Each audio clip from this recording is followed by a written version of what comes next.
Welcome back to The Lead, and more now on our World Lead. With every day that passes, with every new lead that goes nowhere, the families of passengers aboard Flight 370 find themselves reliving the horror of possibly never seeing their loved ones again. It's been 22 days of watching, waiting, and worrying they'll never truly know the fate of their family and friends. And with so few answers and mounting questions about what happened, it's no wonder that many of these families find their emotions seesawing between shock, grief, and even rage. Today we saw some of that frustration boil over as family members of Chinese passengers walked out of a news conference being held by Malaysian officials in Beijing. CNN chief medical correspondent Dr. Sanjay Gupta joins us now live with more. Thanks so much, Sanjay, because I think this is one of the parts of the story that's really captivated viewers, the pain that these families are going through. And as you see them there, we've seen them sometimes brought out on stretchers, collapsing, weeping. What is the physical impact of such intense grief and stress? You know, Jim, people are going to react very differently, obviously, so it's tough to draw with a broad brush everyone's perspective. But, you know, just there's the practical. People aren't probably eating well. They're not sleeping well. They can collapse from fatigue, obviously, as you see there.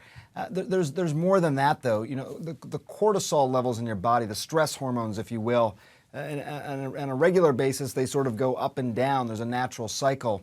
In a situation like this, these cortisol levels really don't come down as much. So you have increased heart rate, increased blood pressure, but you're also on edge. And that may manifest by looking at usually harmless threats and perceiving them as more dangerous.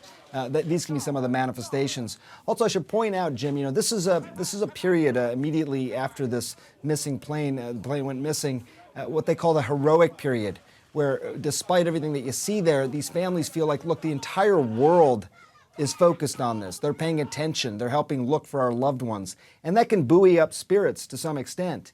But as some of the reality sets in, the heroic period starts to come to an end, the media attention starts to dwindle away, the fall from that, Jim, can be even greater. I'm sure, and particularly the uncertainty here, right? Because there are no hard answers even about where the plane is, let alone what brought it down. You know, what do experts say is, you know, in terms of, you know, the balance between hope and reality? I know when they talk about people who survive, you know, after accidents, you know, in the ocean or on, you know, on a life raft or something, that it's the people who are kind of in between. They're not too hopeful or too pessimistic. Does the same thing apply to the relatives of victims in a case like this? I think in some regard, you know, I've talked to a lot of experts about this over the past few days. And, you know, I mean, one thing I think in the short term, hope and optimism probably has more beneficial qualities than not. I think, first of all, you may take better care of yourself, your body may function better, and you have just a better outlook.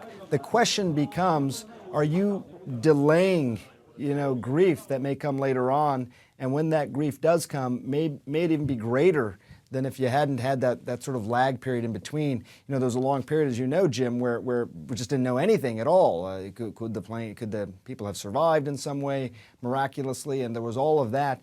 That's probably not necessarily a bad thing, but the question, it's not sustainable. It can't go on for too long. Now, what if this uncertainty does go on for too long? Because it is possible here that you never know you know, why the plane went down, and that carries its own frustrations. Does that carry this grief out kind of endlessly? It can, and that's probably the most heartbreaking part.